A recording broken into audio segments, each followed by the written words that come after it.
call this February meeting of Louisa County Planning Commission to order, please. We'll start with a roll call. Ms. Johnson? Mr. Barlow? Mr. Hicks? Yes. Mr. Painting? Here. Mr. Dissisway? Here. Mr. Dickerson? Here. Mr. Quarles? Here. Mr. Goodwin? Here. Mr. Kersey? Here. Ms. Michael? Here. Would like to recognize that Mr. Barlow is here, and we will check on him as soon as he gets back. So, please rise while we have the invocation led by Commissioner Dickerson, followed by the Pledge of Allegiance led by Commissioner Quarles. Let us pray. Father God, thank you for bringing us together today. Thank you for Louisa County, those that established and perpetuated the county. Help us to be good stewards of all the resources, the natural resources and the human resources. Bless and protect each and every one of us here today, and give us safe travels home once this meeting concludes. In Jesus our Savior's name we pray. Amen. Allegiance to the flag of the United States of America and to the republic for which it stands, one nation, under God, indivisible, with liberty and justice for all.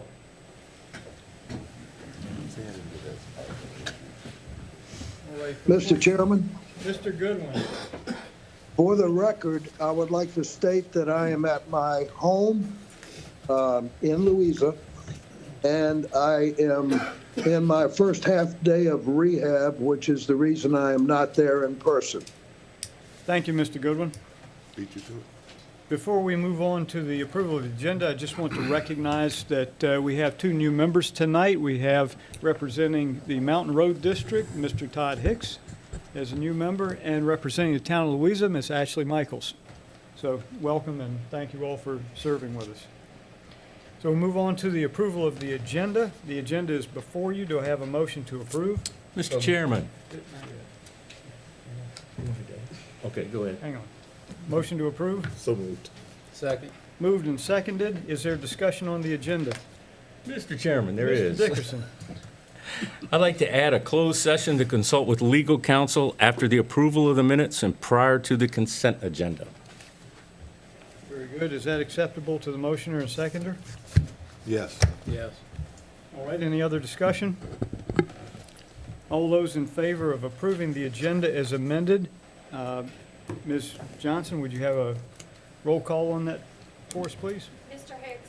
Yes. Mr. Painting? Yes. Mr. Dissisway? Yes. Mr. Dickerson? Yes. Mr. Quarles? Yes. Mr. Kersey? Yes. Mr. Goodwin? Yes. And I would like to verify, can I attend that on phone? Yes, you may. Thank you. Yes, we'll set that up.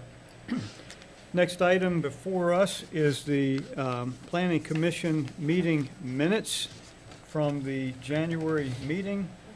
Those are found on packet pages 3 through 5.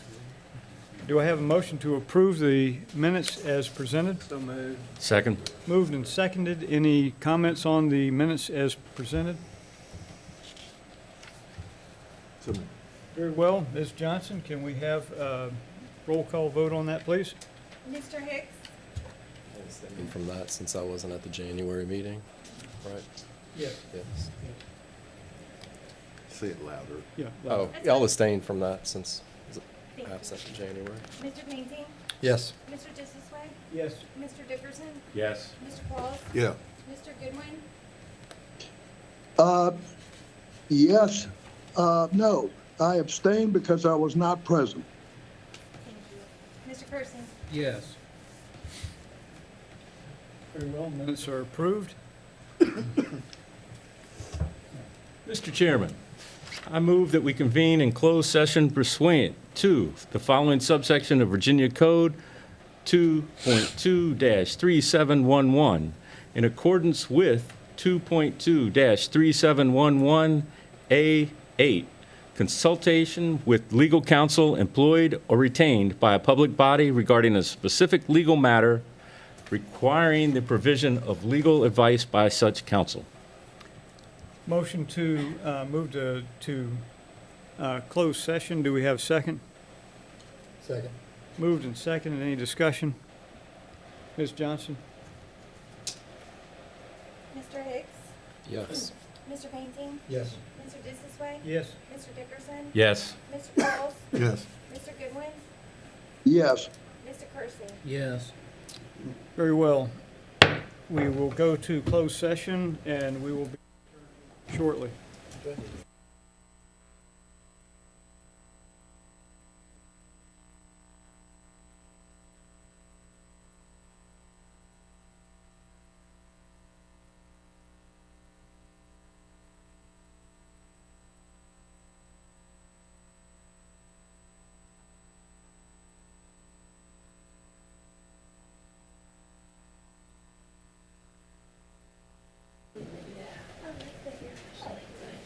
Mr. Goodwin, if you can hear me, if you want to hang up on the Teams meeting, and then we'll call you on a cell phone separately.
Try again, Chairman.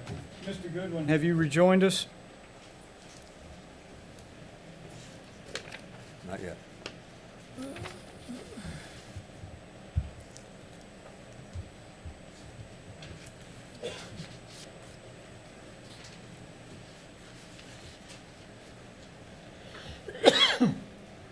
He has not at this time, Chairman, but I'll keep an eye on it.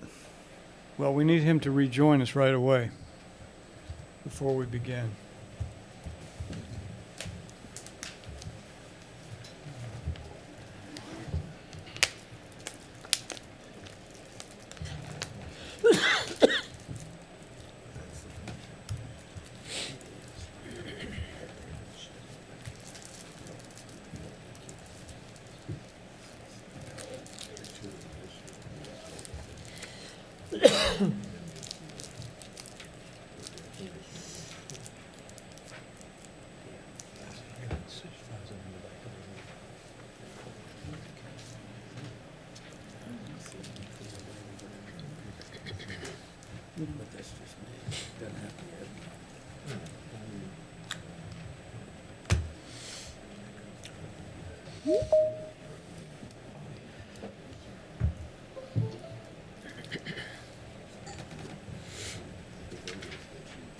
Commissioner Goodwin, this is Tom. Can you hear us?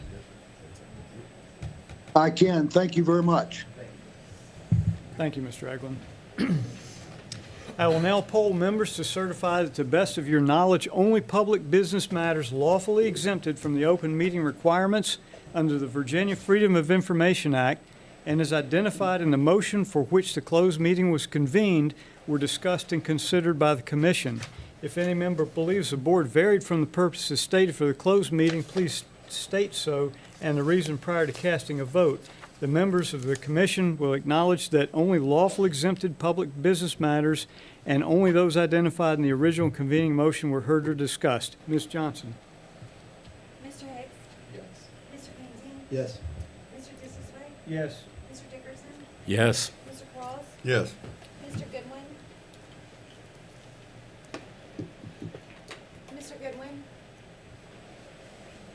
Mr. Goodwin? Yes. Mr. Kersey? Yes. Very well, thank you. The chair will now entertain a motion to remove the public hearing on ordinance 2023-06, removing assemblage of acreage from Technology Overlay District So from the moved. agenda. So moved. Second. Moved and seconded to let the folks attending understand. We have some questions about this. We are removing this from the agenda tonight before the questions are resolved. We'd like to get those resolved first. However, we know you've come to speak. I have a handful of cards. We want you to speak during the public address period, which will be almost immediately next. And by doing things this way, we preserve your ability to speak during the public hearing when this comes up as a public hearing. So glad you're here, want to hear from you, and preserve your ability to speak in the future on this. So that's why we're doing it this way. Any other discussion? Very well, Ms. Johnson? Mr. Hicks? Yes. Mr. Painting? Yes. Mr. Dissisway? Yes. Mr. Dickerson? Yes. Mr. Cross? Yes. Mr. Goodwin? Yes. Mr. Kersey? Yes. Very well. The motion passes, and that's been removed from the agenda. Next up is consent agenda. We don't have one for this month, so we'll move to the public address period.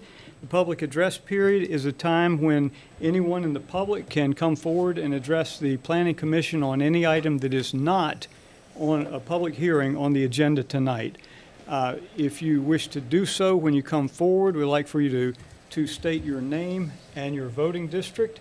You'll have 3 minutes to speak. If you represent an organization, please let me know that. That adjusts the speaking time. So, public address period is open. I have 5 cards that will now be available to speak during this. We'll start with those folks who signed up for the ordinance 2023-06.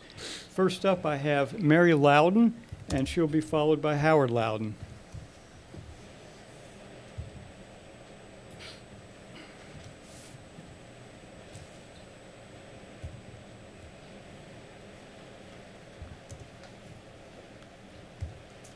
Hi, I'm Mary Loudon. I live in the Mineral District.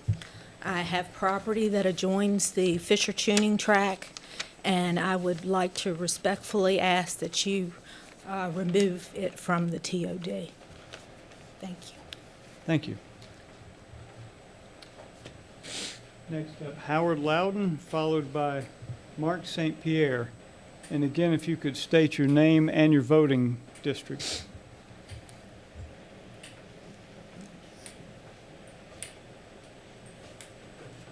Yes, I'm Howard Loudon in the Mineral District. Okay. I know this property very well, the Fisher Tuning, because I hunted it for 30 years, I guess. But the property's got some elevation changes that's ridiculous. Probably 100 feet in elevation changes. All the creeks except for 2 run into the reservoir in that area. I think if you did an environmental impact study, nobody would vote to put data centers there. It is, it's heavily forested, and I just read the forestry report that was put out, how the forestry helps with the water quality, and if we took all the forestry away, the other thing that really concerns me, they're going to have to maintain the water if they put data centers there. Well, that's going to stop going into the reservoir like it normally would. So I think we ought to take the TOD off of it, and I really think we ought to amend the county to take the TOD out of the county, period. Thank you all. Thank you. Next up is Mark St. Pierre, to be followed by Alex Newman. Good evening. Mark St. Pierre, Mineral District. I too own 2 properties that butt up against this. These properties in question where they're talking about removing the overlay. Essentially, I think what's going on is they're trying to add another hurdle to avoid a data center. There was a lot of people talked and had a lot of feelings about the data centers, and I'm not against growth. Like, if they can have a data center where the water is unaffected, in general, unaffected, and it can be silent. That's not my understanding. My understanding is that it's a constant hum. If there was a constant hum going on in your home, it would completely disrupt how you experience life. I'm worried about that. I was very, I assume that the solar project is not going to go through, but it'd be great if it did. That seems like something that was well thought through. But I am very much in favor of adding another hurdle. We've seen that Amazon has, even after they were turned down for the 3rd data center, which was glad we backed off of that, they went ahead and bought all that property. To what end? To what end? So having another tool for us to have options as a community. And as far as the 3rd data center, I mean, we have two that are being built. So shouldn't we see how that plays out?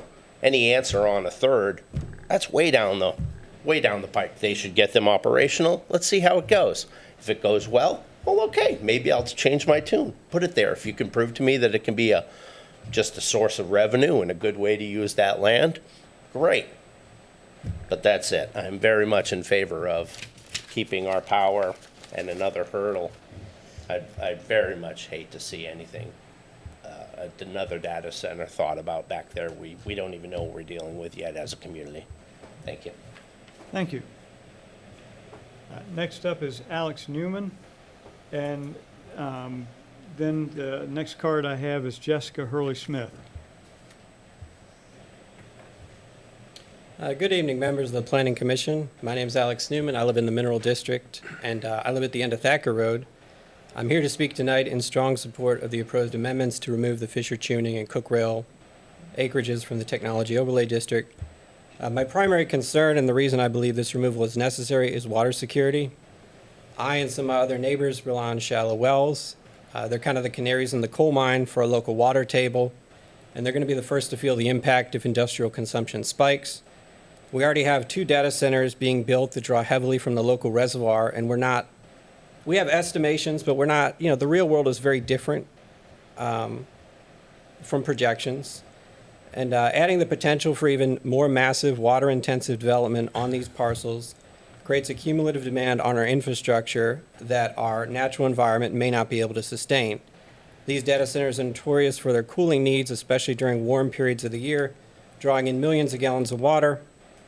By removing these parcels, the Commission is taking a responsible, proactive step to protect the property rights of the surrounding residents and their basic needs.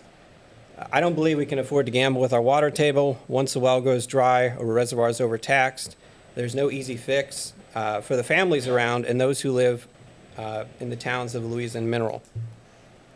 So I urge the Commission to move forward with these amendments and remove these acreages from the TOD to ensure the long-term protection of Louisa County's water resources. And since I have a minute and a half, I just want to add, I've been around that property quite extensively, and I think there are 4 major creeks that feed in, and there's one creek that goes in my backyard, and it's maybe owned between 10 and 20 property owners. But the other 4 are now owned by Amazon.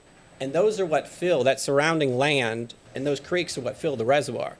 So if Amazon does build something, they're going to want to take that water and store it on site.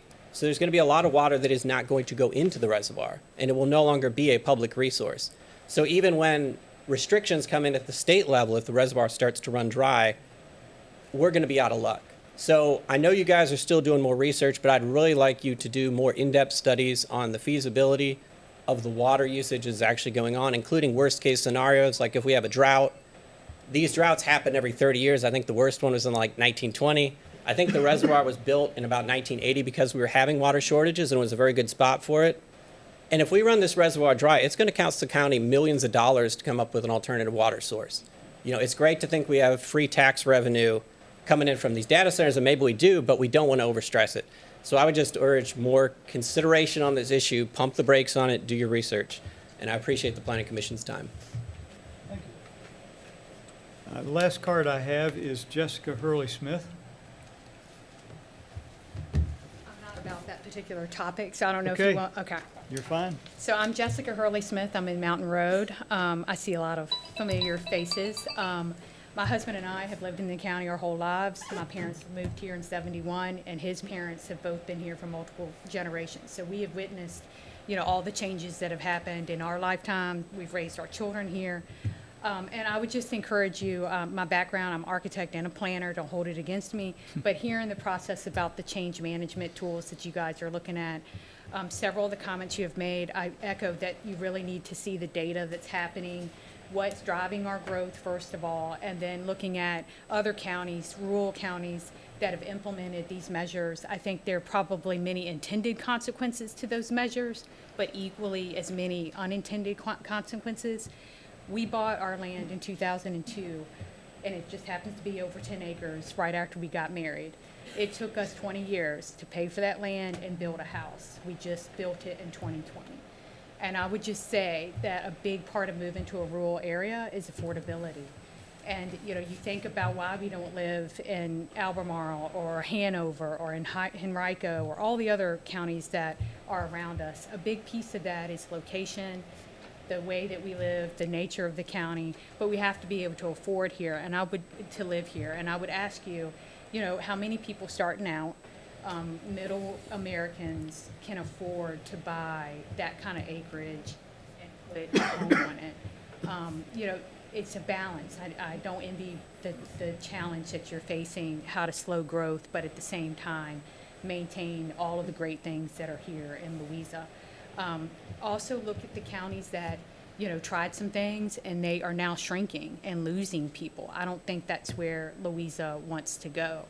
I think we can protect the rural nature, at the same time be welcome to everyone. The vast majority of us aren't farmers. We have full-time jobs, most of us out of the county, and I think it's a place for everyone. And so striking that balance is going to be critical, and I think the committee's going to need a lot of data. and being able to benchmark what's going to happen and the impacts of these choices. I've heard some of the things that are mentioned, and it seems to me that, maybe the staff could come up with a way that if you do implement these things, this is what's going to happen, whether it's graphic data, whether it's tabular, so that you guys can be fully informed to the best of your knowledge of what these changes are going to be. I think several of you said these are drastic changes that will have big impacts to the county. And so I would encourage you to take the time to do a complete process, gather as much data as possible, and really think about not only the intended consequences, but the unintended consequences of making those changes. I know when my parents moved here, one was coming from Southwest Virginia. It was coal or farming, and that was your only choice there. And then my mom came from Richmond, and they both transplanted here in the 70s. And if they had to pay what we've paid for land and for our house, they would have never been able to start in Louisa. So I would just encourage Your time you. has expired. Thank you so much. And Thank I you. appreciate you guys hearing me. Thank you. All right, those are all the cards I have. Would anyone else like to come before the commission tonight and speak to us on anything that is not a public hearing?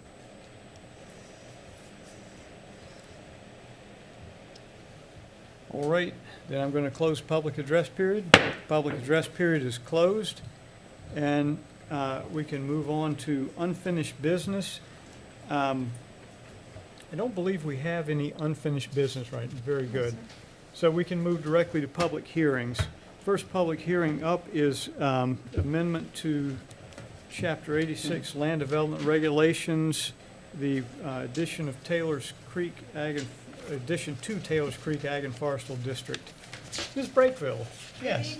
Chairman Disway and members of the commission, it is always a pleasure to be before you, and hopefully I will be before you a lot in the future as we grow the Ag and Forestal District program. Tonight we have, in addition to Taylor's Creek, we're calling it the Stanley Edition, as it is the Stanley Families Edition. There are 7 parcels totaling 79.786 acres. The district edition is on or at the end of Route 776, which is south and southeast of Route 601 and southeast of Route 658. The proposed district is just 0.34 miles from the core of Taylor's Creek, and it is in the Jackson voting district. The land is all zoned A1, A2. The land is all zoned A2. There is no A1. And the current uses of the property are livestock production, hay production, and storage of farm implements. Are there any questions about this proposal? Any questions? None? Thank you. Very good. All right. Then I'm going to open the public comment period. Same rules of public address period. If you wish to comment on this, come forward. You'll have 3 minutes to speak. Let me know if you are a member of an organization. That changes your speaking time. Public comment period is open. Would anyone like to come forward and speak on this?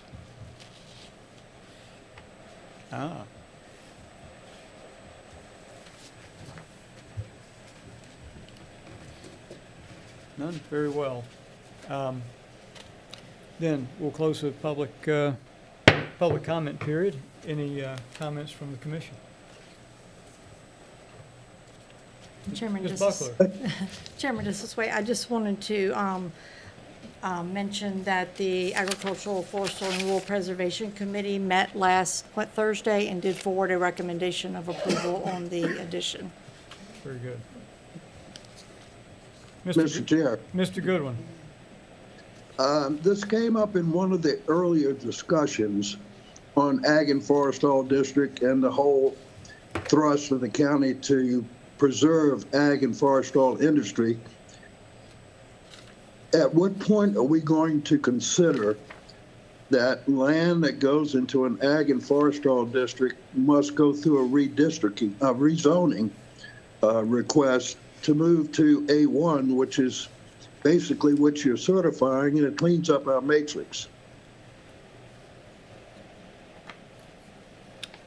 Would staff have any comment on that?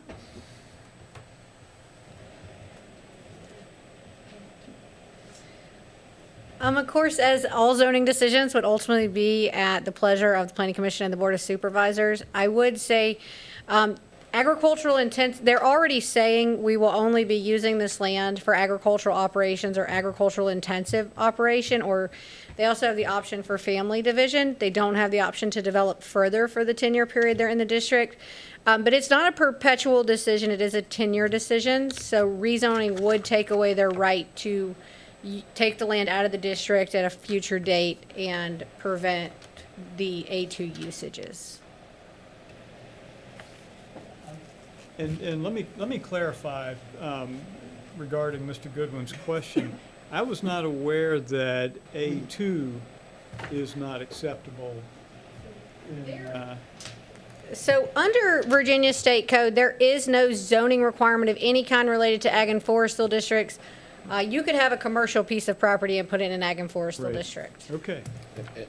And just to put a finer point on it, A1 and A2 parcels that want to come in, I don't foresee us wanting them to have to rezone, because if they were A2 prior to the whatever date, they could impede their division rights. So I don't see where somebody that was A2 that had 7 division rights would want to join an ag and forestal district and rezone to A1 and lose those division rights. So I think at the staff level, I don't think we would recommend requiring a rezoning for a temporary ag and forestal district designation.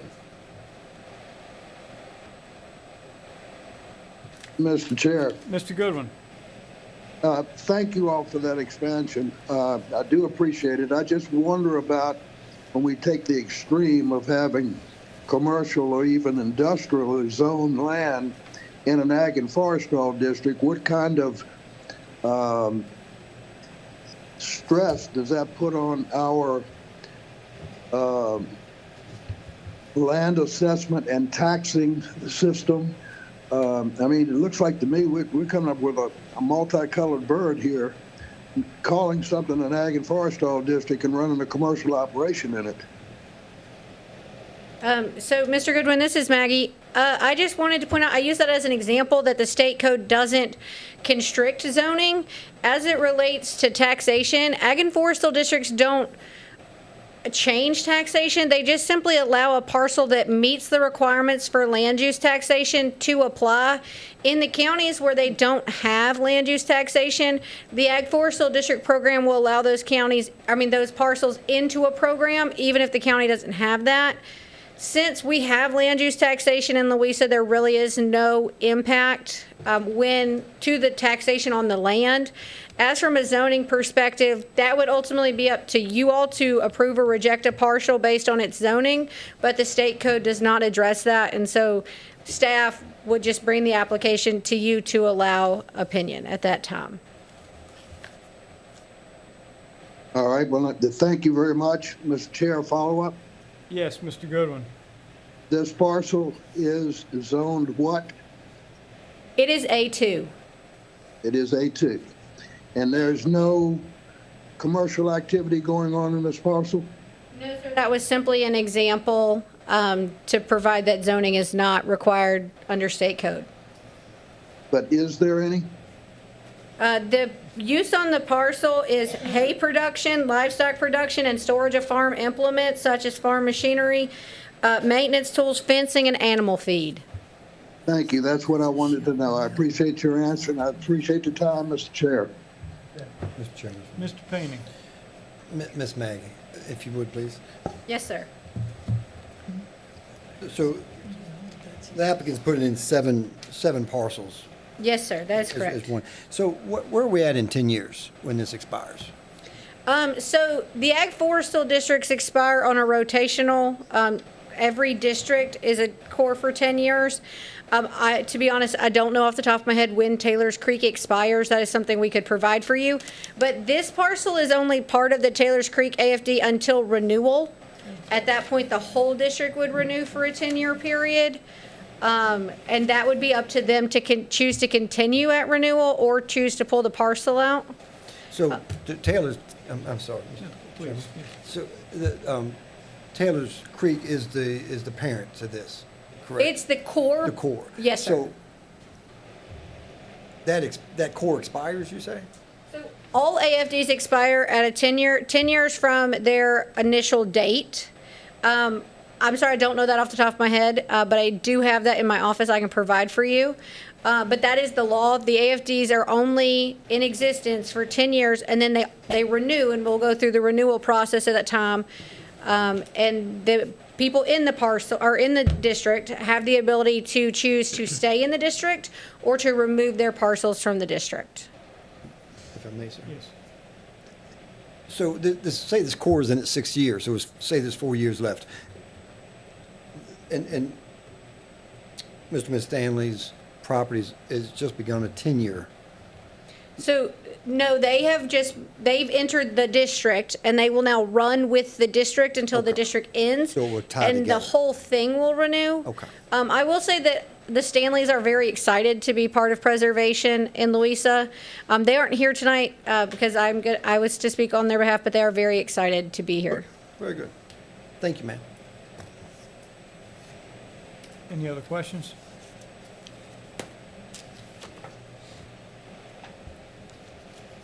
Very well. Hearing no other questions, then, Mr. Painting, the chair would look for a motion on this. Sorry? Okay. Is this better? Very well. Hearing no other comments, Mr. Painting, the chair would look for a motion on this. Mr. Chairman, I'd like to make a motion that Mr. and Ms. Stanley's property be admitted into the Ag Division. We have a motion to recommend approval to the Board of Supervisors for this. Second.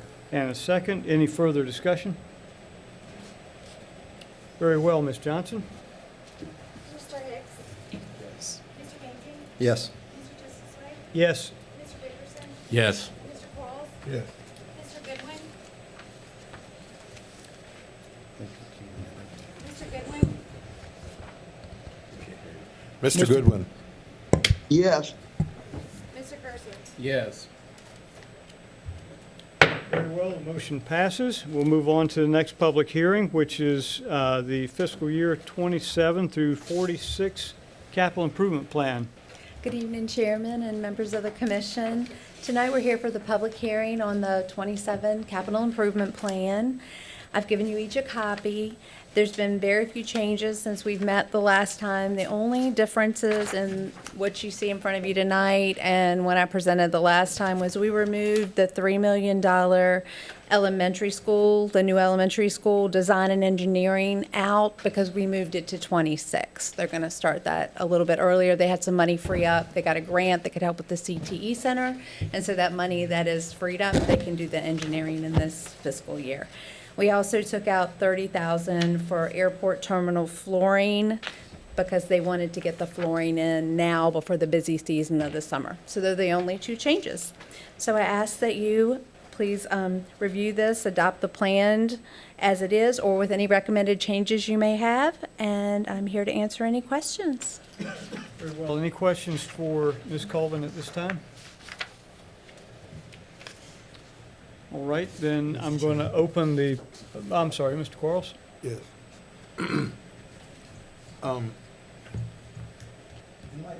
This floor, the airport floor, The airport hasn't had any maintenance to it in a long time. I want to say they said like 20 years this floor has been there. So it's just a replacement flooring. So it's $30,000. We will get some federal money that'll go with it that will help, not federal, state money that'll help with the maintenance of it, but it's to replace the flooring, and they were going to go ahead and do it in 26. so, Mr. Chair, so when it was presented earlier, there was no talk about the floor. I thought they talked about that before. And we originally had it in our capital plan for 30, for fiscal year 30. Okay. I'm not 30, fiscal year 27. Sorry, let me get that right. Fiscal year 27, but as they've been going through different projects and what they need to do, they want to go ahead and do it in 26. So does that make sense? Yes. Okay, thank you. The change is the year. The change is a year. Not the They still money. want to Okay. do it, no Right. change to money. They're just going to do it earlier. We're good. Thank you. Ms. Cole. Any other questions? All right, I'm going to open the public address period. Public address period is open. If anyone would like to come forward and speak on this,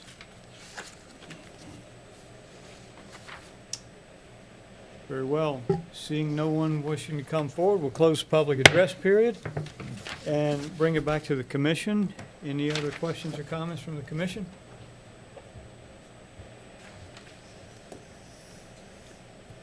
Very well. Since this is not attached to any particular district, the chair will entertain a motion from the floor on this.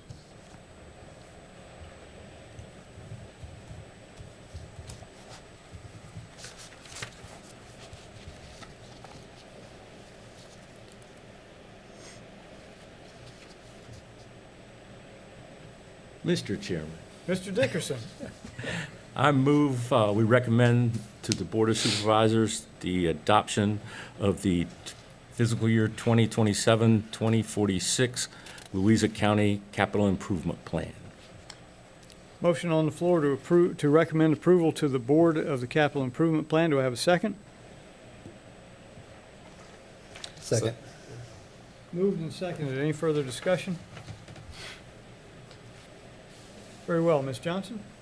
Mr. Hicks? Yes. Mr. Painting? Yes. Mr. Dissisway? Yes. Mr. Dickerson? Yes. Mr. Cross? Yes. Mr. Goodwin? Mr. Goodwin. Yes. Mr. Kersey? Yes. Very well. Capital Improvement Plan is adopted or recommended to the board. Next item is amendments to Chapter 86, Land Development Regulations, Schedule of Fees. Ms. Buckler. This way, and members of the Planning Commission, this public hearing is some amendments to the fee schedule in Appendix A of Chapter 86 of the Land Development Regulations. The purpose of these amendments are to include a residential building modification fee for requests received to a specific code section or reference within the Virginia USBC, to update the current fee schedule that was adopted in September of 2024, to correct several scrivener's errors related to fees that were not transposed to the final documents for temporary certificates of occupancy, renewals, residential temporary electrical service, residential service upgrades, and to include a new fee for re-review of development or zoning permits for an application change submitted by the applicant or owner. So there are 2 new fees and then 4 fees that were not transposed into the final documents from 2024 that we are trying to correct at this time. Very well. Any questions for staff at this time? Thank you, Ms. Buckler. We'll go to public address. Public address period is open. Would anyone from the public like to come forward and comment on this?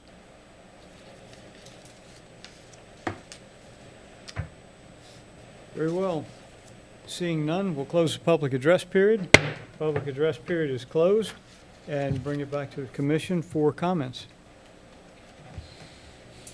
Comments from the commissioners.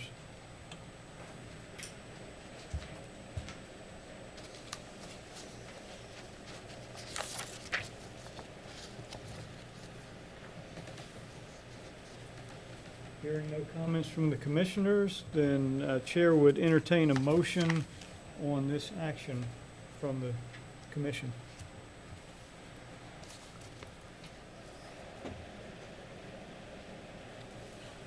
Mr. Chair, so moved. We have a motion to, Mr. Goodwin, can you, you're making a motion. What is your motion for? I apologize. I move that we accept staff recommendations regarding amendments to Chapter 86, Land Development Regulations, Appendix A, Schedule of Fees. Very good. So you're recommending approval to the board for that? That is correct. All right, have a motion on the floor. Do we have a second? Second. Moved and seconded. Any further comments? Very well. Ms. Johnson? Mr. Hicks? Yes. Mr. Painting? Yes. Mr. Dissisway? Yes. Mr. Dickerson? Yes. Mr. Cross? Yes. Mr. Goodwin? Yes. Mr. Kersey? Yes. Very well, the motion passes. So that concludes public hearings for the night. We move on to new business. And the first item of new business is a recognition or a resolution of appreciation for Mr. Brooks. Ms. Buckler, were you presenting or were that or? So this is for adoption of the resolution, and then Mr. Brooks, I can certainly read through the resolution if you would like. Yes, please, thank you.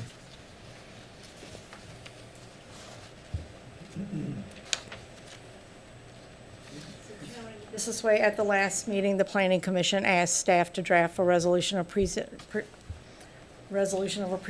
for Mr. Brooks, who previously served as the Mountain Road Planning Commission representative. So this is the draft that staff has prepared. Whereas Gordon Brooks was appointed to the Louisa County Planning Commission as the representative for the Mountain Road District and served 4 terms from January of 2010 through December of 2025, and served as vice chairman for 3 years in 2018, 19, and 2020. And whereas through his leadership, dedication, knowledge, and expertise as a planning commission member, Gordon Brooks served and represented all citizens of Louisa County during that time, resulting in many accomplishments. And whereas among his many accomplishments, he was the active leadership in the Planning Commission and the Louisa County community for the comprehensive plan, the guiding document for future growth of the county, and the land development regulations, the zoning requirements for future growth. And whereas during his tenure, Mr. Brooks served the Planning Commission well and offered unique insights and perspective into the discussions and deliberations of the commission that best served the needs of the residents of Louisa County. And whereas because of his knowledge and understanding of the community and the zoning laws and regulations of Louisa County, Mr. Brooks acted on request in a manner that was in harmony with the intended spirit and purpose of the ordinances, and kept his primary concern for the safety and welfare of all the citizens of Louisa County. And whereas his tireless efforts and enthusiasm in representing Louisa County earned him the respect of local residents and fellow commission members, and served as an outstanding example of public service to the county. And whereas the commission greatly acknowledges his efforts in bringing a sensible and reasonable approach to the application of county ordinances, and holds in high regard the distinction and service he gave on behalf of the citizens of the county. Now therefore be it resolved on this 12th day of February 2026 that the Louisa County Planning Commission hereby recognizes and extends their appreciation and thanks to Gordon Brooks for his many years of dedicated service and leadership as the Planning Commission member representing the Mountain Road District. Thank you, Ms. Buckler. Yes, sir.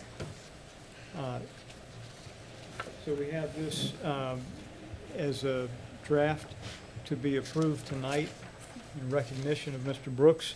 Do we have a motion to approve? Mr. Chair, Yes, Mr. Goodwin. I would move to approve the resolution and have it presented to Mr. Brooks. Do we have a second? Second. We have a motion and a second to approve. Any discussion? I want to thank the staff. It's a very nice resolution. Very nicely I think done. it Well done. captures Mr. Brooks' work quite well. Yep, well done. Yes. Very well. Then, Ms. Johnson? Mr. Hicks? Yes. Mr. Bainbridge? Yes. Mr. Joseph? Yes. Mr. Dickerson? Yes. Mr. Cross? Yes. Mr. Goodwin? Yes. Mr. Kersey? Yes. Very good. Then that is approved. And if it suits Mr. We will Mr. extend Brooks? an invitation to Mr. Brooks for his availability at Sure. one of the upcoming meetings. Very good. Thank you so much. All right. That completes the new business. Next item up in discussion is review growth management tools and draft ordinance amendments. And Mr. Kuhn, if you would give us an overview of all of this, please. Good evening, Chairman, members of the Planning Commission. So to go through this, some background of the county. In recent years, Louisa County has been one of the fastest growing counties in the Commonwealth of Virginia. With that, there comes, with rooftops, there comes a lot of additional service costs and requirements, schools, police, fire, landfills. Perfect example, we just finished the addition to Jewett. We've had to finish the addition to the middle school. We're having to repurpose those trailers at some additional elementary schools already. In the near future, we'll need to build a new elementary school. The landfill, we have a DEQ permit for 75 tons a day. We're actually having to increase that to almost 200 tons a day because we've surpassed the 75 tons, which, all require testing requirements and everything else that, costs additional money. As the rooftops come in, the service has to increase to provide those services to more individuals. So some of the stuff that we're looking at is the existing growth pressures and infrastructure impacts like we've talked about, but also the existing zoning allows for significant additional growth as it sits today. There's approximately 9,347 parcels countywide that are currently eligible for residential development by right without any new divisions or rezonings. Those 9,347 currently do not have a structure on it. So we could assume, like I said, all these could have a home built on it by right if no changes were to happen.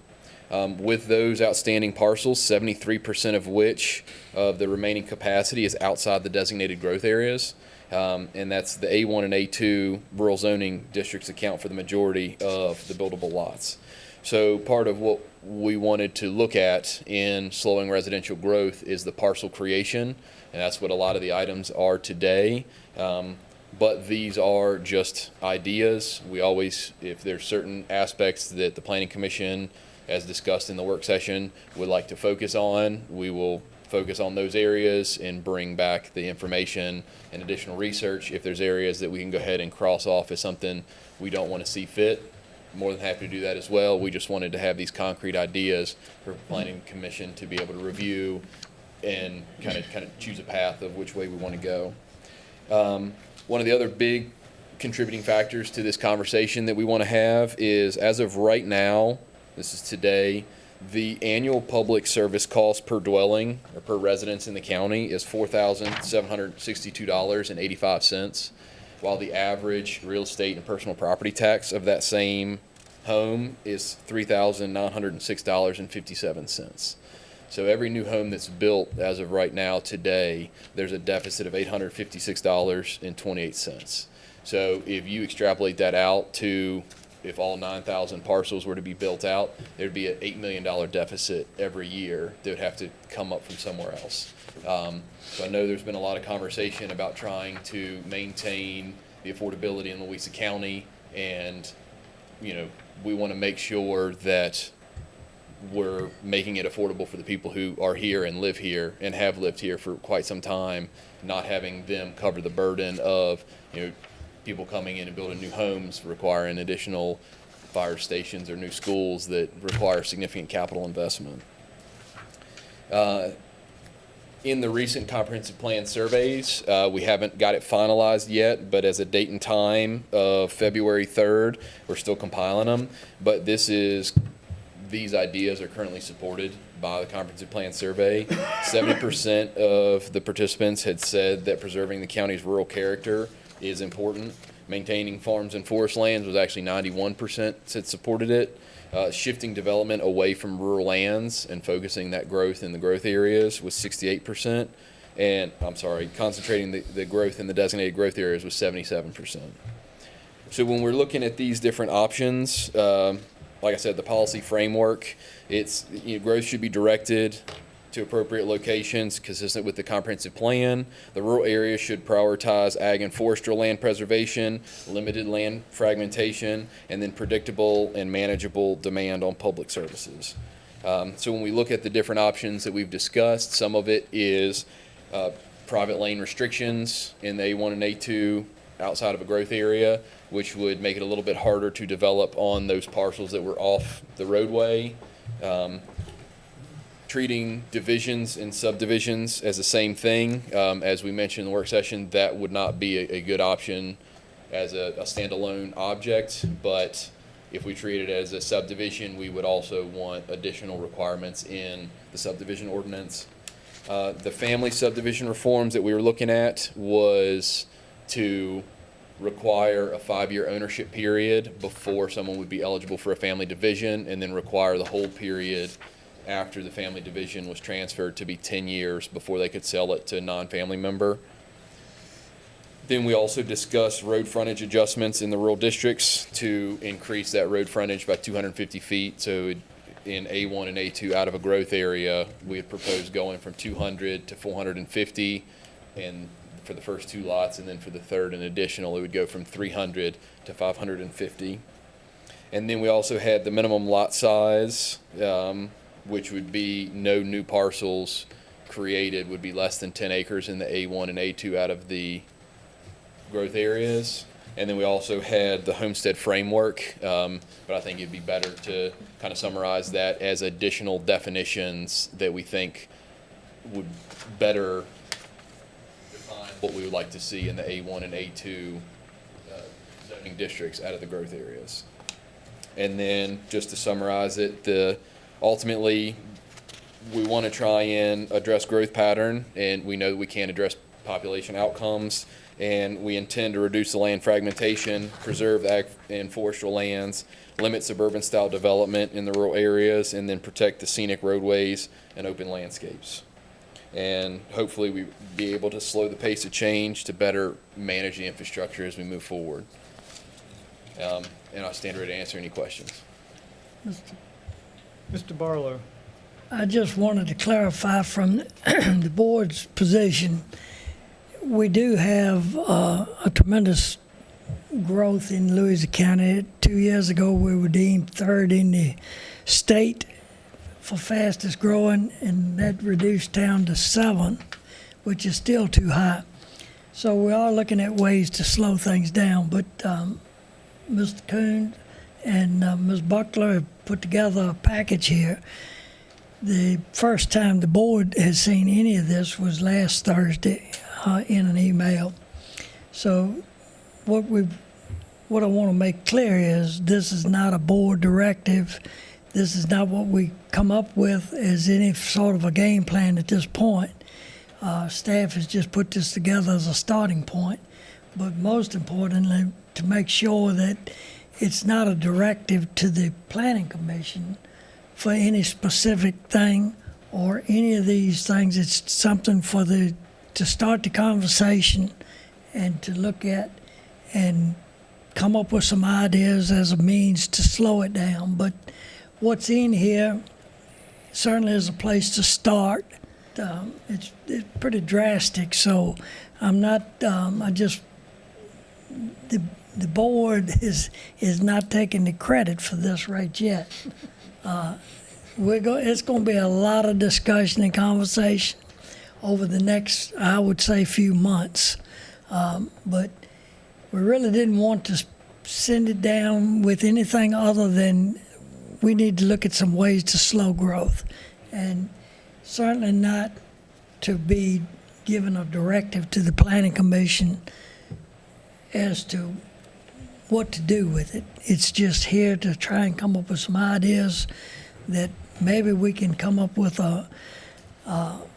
some sort of way that's amenable to all, that we can get this thing slowed down some, that's not too drastic to everybody. Just wanted to make that clarification.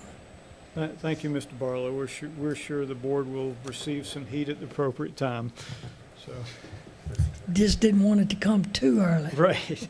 Mr. Quarles. Mr. Coon, of these surveys, do you have a total number of the surveys? I have the ones that have been filed online. There are still hard copies that have yet to be finalized. So these were to include the ones that went to the meetings? Correct. Okay. So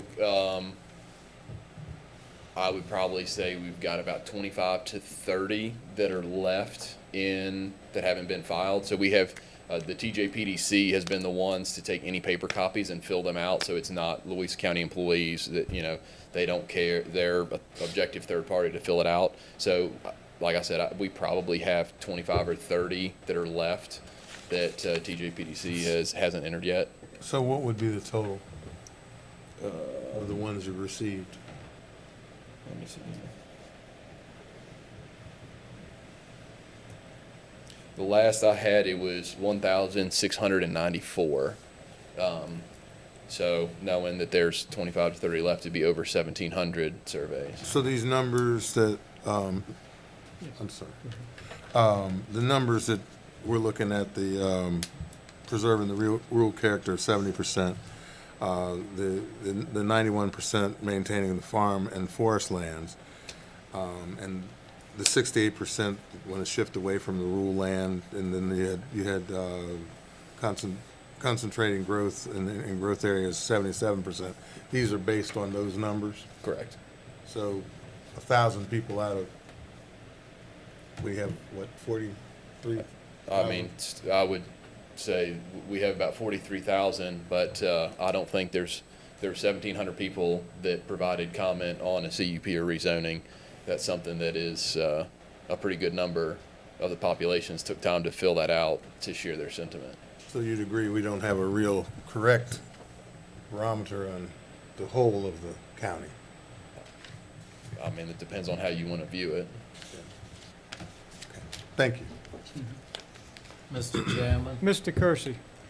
what's been the level of participation in the previous updates of the comprehensive plan? Do you have those numbers? In 2019, we were just over 1,000 people that had filled out the surveys when we did it. So we've got at least 700 more this time. That was just a couple years More ago. population as well, so the percentages are comparable, it sounds like, unfortunately. I mean, but this is the work that we do and what the Sure, I population understand has said. that, but as Mr. Ellis said, we're trying to get a barometer on what the readout is and the percentage of participation and whether that's a true voice. It sounds like it's very similar from 2019. I would be interested to see figures from earlier years.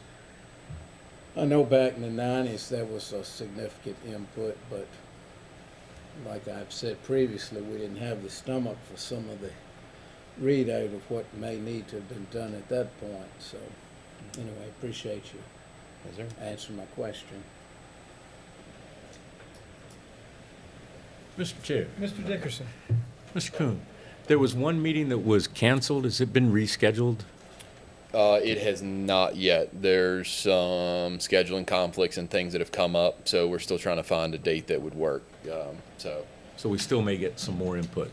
Correct. There still may be one more additional meeting that we're trying to hold at I'll say the middle school complex, depending on where exactly it will be. We'll figure out scheduling and time frame, but the middle school area.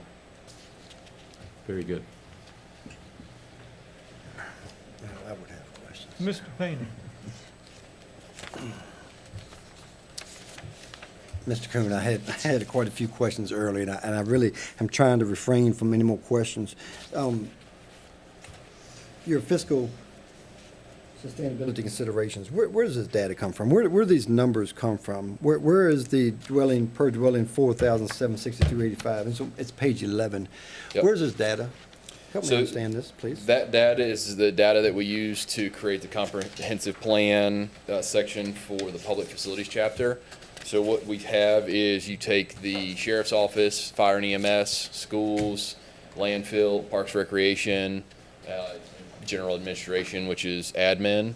And then when you add all those budgets together in any given year, then you have the number of households there are. So you can get a price per expense for, it's not a fully inclusive, of the entire budget, but it's specifically the services that normally increase or fluctuate due to additional population. And then if you divide that through the number of households that are in the county, you get that price is the expense per household. And then you end up having, if you take the average, what personal property tax is, you divide it by the number of homes there are, you get what the average personal property tax is per home. And when you have the real estate tax rate divided by the rooftops, we do have the ability to pull out some of the commercial entities for the real estate, so to get it a little bit more accurate. But that's where you get the expense from, and then you get the taxes paid by the average home. Thank you, sir. So just math is how I got you there. Correct. So if if I may be so bold as to say, you know, we're going to do this Troy's way, can we take this homestead page and not put it back in there? I don't understand it. Maybe that's why I don't want it there. I mean, like I said, that's perfectly fine. If we don't want the homestead, we can take that out. If there's any other definitions or things that you all would like to see, we can work on that. If definitions is not the time for us to do with that, we can do it as we move forward with the comprehensive plan update. We can do that.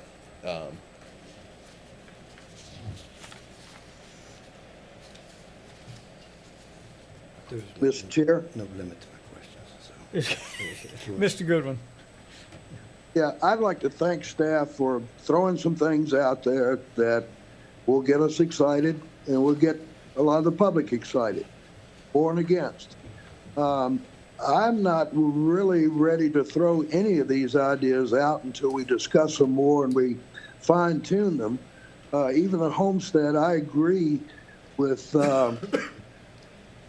what Troy just said, Commissioner, excuse me. I told you I'm not on full strength tonight. I agree with what he just said, but I'd like to know a little bit more about the need for the definition and what we get out of it versus what we risk. So I would like to just continue drilling down on each one of these to find the true cost benefit on each one of them. The one thing I noticed, going back up 30,000 feet, is all of this is concentrated outside of the growth areas, and we don't have any ideas on how we want to manage things within the growth areas other than status quo. And if that's it, then I'd like to hear that status quo is what we want in the growth areas. Otherwise, I think there's room for at least examination within the growth areas. That's all. The response to that is it has been targeted to outside of the growth areas, specifically the A1 and A2 zoning districts out of the growth areas. This has really been, I think, a continuation from the previous comprehensive plan, you know, maintaining the rural nature of the county. That was done in 2019. Sentiment's still here today, you know, regardless of the number of surveys, that sentiment is still out there. And that was the focus, is what will we do to slow the residential growth, knowing that the vast majority of developable lots is outside of the growth area. We, you know, for the comprehensive plan and everything else, the growth areas are intended for growth, for commercial, for smaller lot sizes, but outside the growth area where the majority of the buildable lots are, that's kind of the area of conversation. So if we can address the 70% and, you know, to try and address the affordability issue, there's still areas that hopefully would be affordable. It'd just be where the county and the community wants to see the growth. So that's why we didn't address the...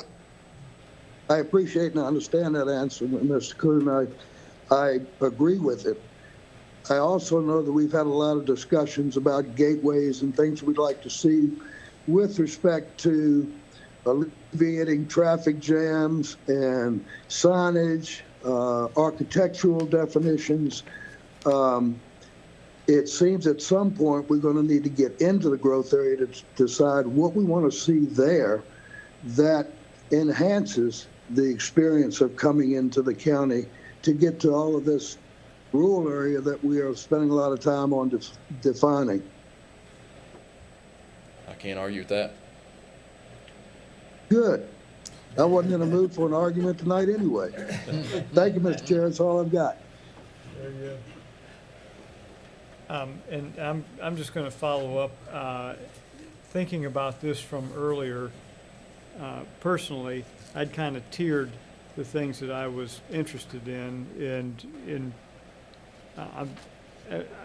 I agree with not throwing anything out till we have a little more information or more thoroughly vetted. But in you know, just for my thought, for what it's worth, my tiered interests were, the top tier was the private lanes, the family subdivision reforms, and the road frontage adjustments.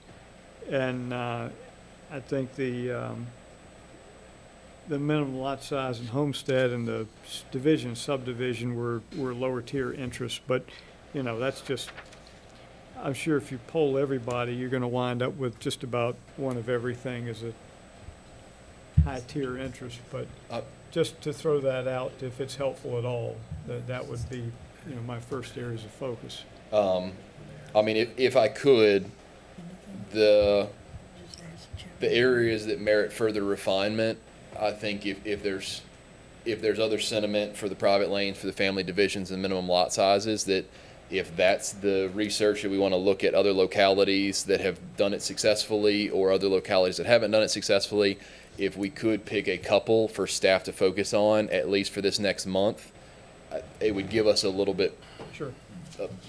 more efficient time that we would be able to get y'all more, you know, usable data for the next meeting.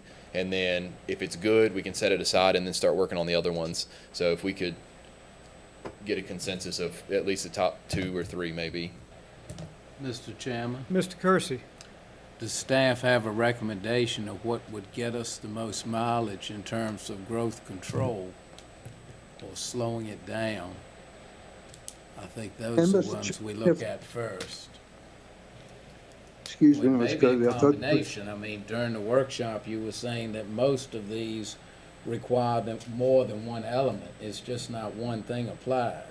Well, and I'll say, when you're dealing with property rights, we don't want to go hack at it with a machete. I mean, I think we need to make sure that it's reasonable increases to help slow residential growth, but not just at a, you know, total detriment to how everything's happened. So there are a lot of things that you can do to effectively stop growth immediately, like Supervisor Barlow was talking about. But I do think there's going to be some combination and level of, you know, increased minimum lot sizes or, you know, setbacks a little bit and do some different things. That after it's all said and done, it'll slow residential growth in a more reasonable manner.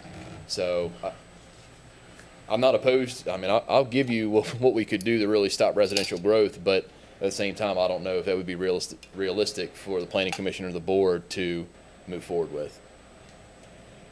But, I mean, pleasure of the Planning Commission. Mr. Chairman. Yes. Mr. Kuhn, a couple things that concern me. The redundancy of this.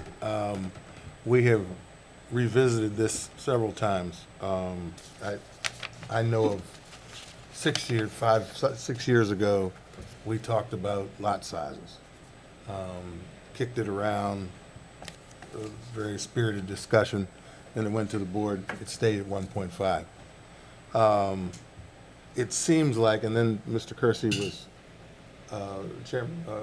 Commissioner Kersey was kind enough to bring in records from 1991, where they talked about it then too. It's kind of like somebody referred to the whack-a-mole concept. It just keeps coming up, and it's not a good idea then, but now it becomes a good idea. The shared driveways, we talked about that. The issue that, you know, now you'll be required to share a driveway with somebody else. I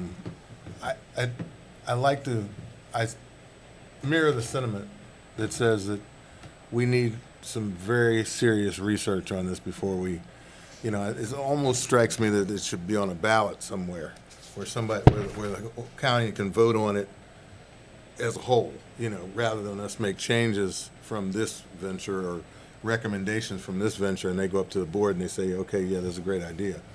I think that you need a survey size that's much greater than 1,700 out of 43,000. Those are my comments. I mean, just point of clarification, you don't think any of these are worth looking into, or?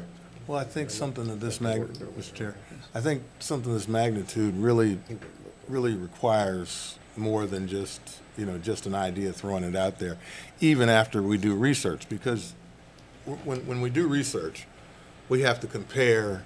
We can't just take some county in southwestern Virginia which doesn't have an interstate, doesn't have anything near it or anything and make that as a comparison. So it has to be a real comparison. Likewise, you couldn't do, the Charlottesville corridor because it's different than this. So it has to be a comparable analysis. And that may be a little difficult on some of these levels. But, certainly we can look at any of these things. But I think that it's just not a, it also draws on another sentiment. I happen to be the longest one standing here. And I've seen this happen before, and now we've changed, 3 positions, and it looks like, well, maybe we can revisit this, and maybe it can go together now because we have a different structure. I'd hope that we weren't doing that, bringing it back because now we can get this to pass. So you have those kind of things. Not saying that that's what it is, but it could look like that. So that's all I have. Mr. Chair, Mr. Goodwin. I want to piggyback on what Commissioner Kersey said about staff recommendations. They probably have in their heads where additional research will give us more juice for the squeeze, as current saying is. They also know how these things are related. A lot of these things are not standalone. They're tied in with other initiatives they've thrown out there for discussion. And I'm afraid if we point out 3, then it's going to impact 2 or 3 others. I'd like to see how they would suggest that these 3 will get you the, like I said, the juice from the squeeze. There are things that we don't know at this point. I know knee-jerk what I am interested in, but I don't know the full relationship to some of the other ones that I might not include. That's all. I guess, Mr. Coons, what could help us best? Well, what do we need to give you to help you best? At least a consensus or direction of what it is that, like I said, I mean, we wanted to provide some concrete items of things that you all would like to look at to try and slow residential growth. If the private lanes, the family divisions, and the minimum lot sizes are the only 3 that really stick out as the viable options, that's the one that we'll focus on, because I haven't heard anything else that really is jumping out for us to spend time on. And then we can also look at some other effective uses that other localities have done that aren't included in the document before you today when we come back. That's how, based on the conversation that's happened, I think I would move forward with staff as we move forward.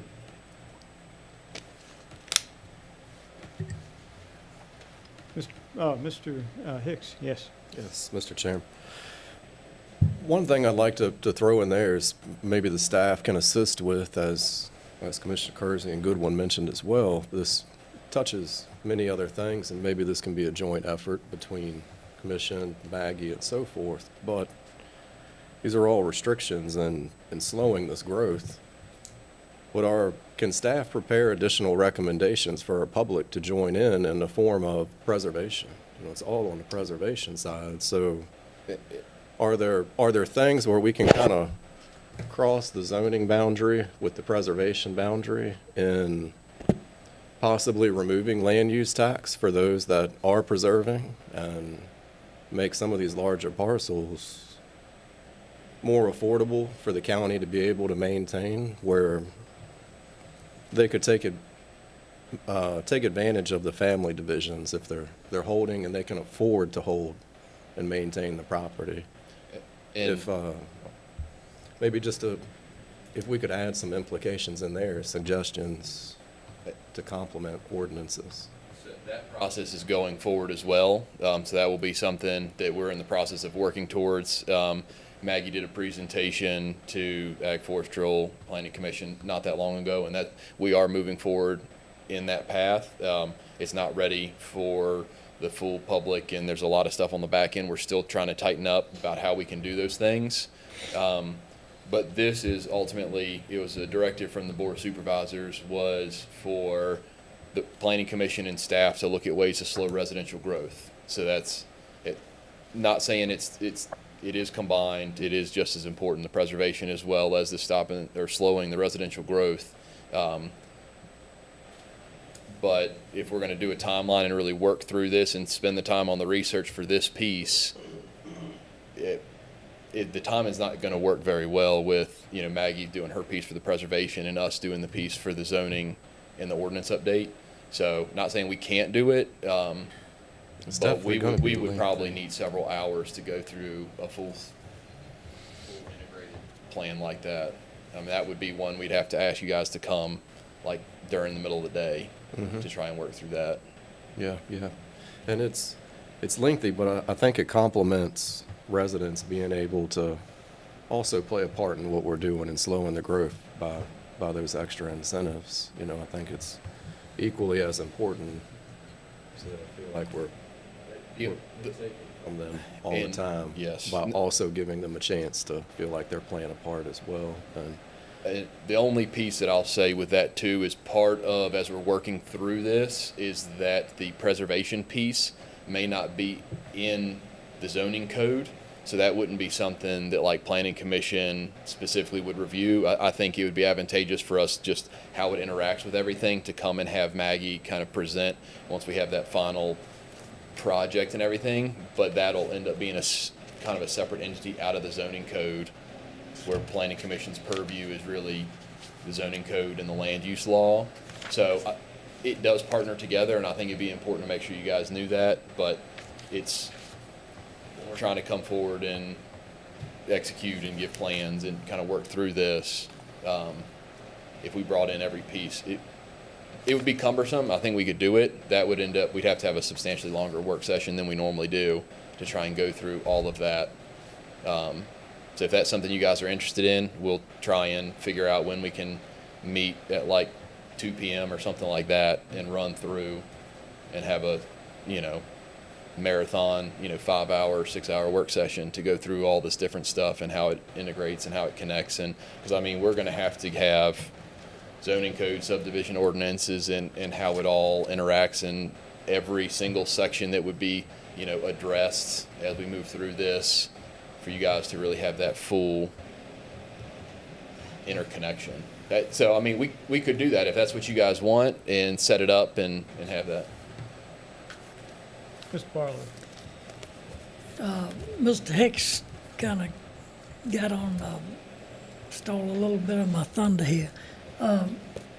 One of the things when we created the Ag Forestal Rural Preservation Committee and hired Mrs. Baskerville,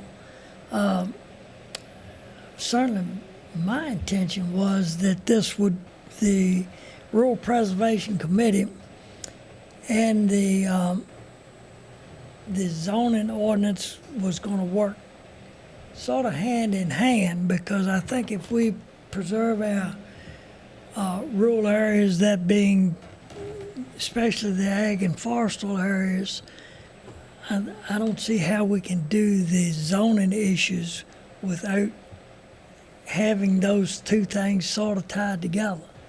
I know it gets more complicated, but by the same token, I don't see how we can just do zoning issues that aren't involving the ag and forestal things that we're trying to preserve.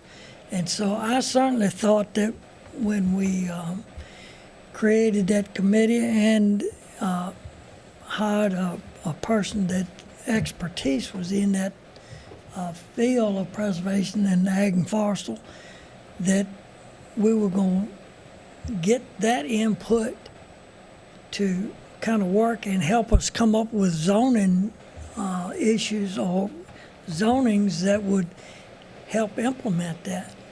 So it's when I looked at this, I looked at it and I said, well, I don't see anything in here that's related to the committee or the the ag forestal preservation we're talking about doing. And I certainly was under the, my perception was that they would sort of go hand in hand, so that the zoning changes we make help to implement the preservation and the ag forestal that we're trying to do. So I think that Maggie and that ag forestal committee needs to be an integral part of this. Now, I'm not sure exactly how to intertwine the two. That's Maggie's piece in ag forestral is to help maintain and enhance the ag and forestral nature of the county. And I mean, this directive that came out was to slow residential growth. So I mean, if we want to put the slowing residential growth aside and really just focus on tools for preservation, we can focus on that. But that's where, not saying that they don't mix, but when the directive came from the board, that's kind of why I think Linda and I went this route. Is because that directive wasn't, this board member certainly didn't understand that directive. It was to try and do this as a package. And, I mean, I don't know, I certainly don't know the answer as to how to do it. Way maybe, but that to me, it looks like to me they've got to be coordinated in some fashion. And I'll say, as I mentioned earlier, Maggie is working on her piece for the preservation, and this is the first meeting with Planning Commission that, as we've discussed, it's going to take a significant amount of time, several months to do. So I think as we move forward with both processes, that we would want to have them both, if they're going to be adopted, have them adopted at the same time or very close, that the zoning items are going to be addressed as well as the preservation issues, so that when the changes come, they're both coming at about the same time. To answer your question, am I going to be able to bring Maggie in and show how it interconnects with this? We're not at a point to be able to publicly talk about the options that we're really looking at, because there's still outstanding items that we're working at through her piece. And then with slowing the residential growth, we still have, I think, a lot of work to do in finding the examples and talk about it and get the language right and who should be affected. So I think it's a perfect example. We would like to tie it together and have it become the effective date for both items, programs for the preservation as well as the zoning code, to hit or to become effective the same time or as close as possible. So I can't stand up here and say that we'd be ready to move forward with that in the foreseeable future, because I just don't know when we'll be ready. Just trying to raise up a discussion to consider that the preservation and how much we can preserve and how involved we can get in that, and what Maggie is capable of in time and in her position. You know, we may not need quite as extreme or drastic of changes if our preservation methods are high. You know, that's something that maybe could be in front of some of these items, or at least considered within, because it's a good blend of preservation versus restricted ordinances to do it. And one other thing I had was just to focus on the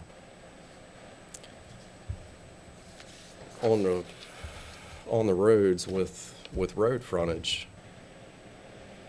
That'll be a delicate balance that we go back over a lot, but extended road frontages of so much, kind of same theory as the forestry presentation earlier.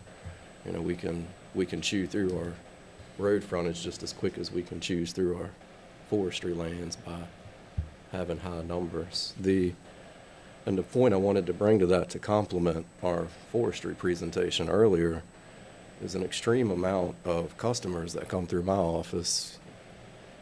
They're coming to Louisa and they're looking for specifically 10 acres or so. That 10 to 15 to 20 is just, it's not really affordable right now, I don't think, for Louisa citizens, but as a market, Richmond, Goochland, Hanover, it is extremely desired in our locality. So high numbers like that, it's high acreage numbers.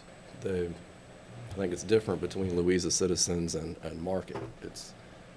It's a very sought-after item, and I don't think that would slow down growth. Specifically to Mountain Road District, it would enhance it, marketize it. It would, the Richmond flood for 10 acres would be tremendous. So I would like to see a little bit more research on those two or information as it related to the forestry presentation. If that's okay to ask from staff. Mr. Chair. Hang on, Mr. Goodwin, just a minute. Mr. Quarles. In regards to the time and the time that we compile this stuff, as far as the work session, I don't think there's any reason why we'd have to have it all done in one work session. I just, the point of, if we're going to do the full interconnect, I mean, Linda can attest to this, where if we change certain things in like the zoning code, it's amazing how many times it's referenced elsewhere in the zoning code or the subdivision ordinance. So if we're going to go through and really talk about it and show how it's connected elsewhere in the code, we would need a significant amount of time to go through that. As I don't think the next work session would be when we want to set it up, but I think when we get down to some of the considerations we want, and you guys, if you want a full comprehensive, if we were to do these 3 changes, how else is it going to affect the zoning code? It is going to take a substantial amount of time to go through and point out every reference. I'm not talking about it not taking a long time. I know it's going to take a long time, a lot of work, and I commend you for it. But as far as our meetings can be broke up, and there's nothing saying that we can't have more than one work session in a month. I mean, we've had 3 in a month before. So I mean, something like this, we need not to make the excuse that we don't have the time. We need to take the time in order to get it right. That's my view on it. Anyway, thank you. Mr. Goodwin. George? Mr. Goodwin. Yes, I'm going to have to talk quick because I'm running out of battery.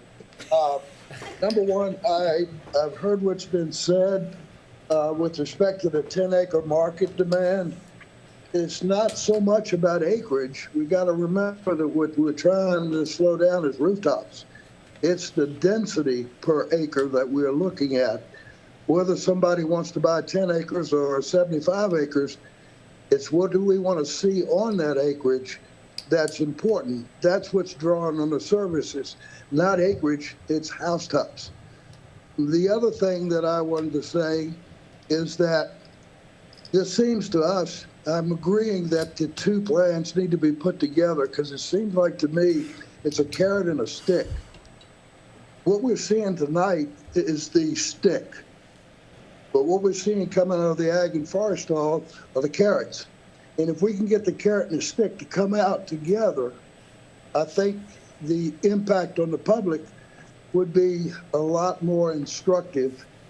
And maybe we wouldn't be looking at something 30 years later as we did in 1991 and go back and visit lot size again. That's all.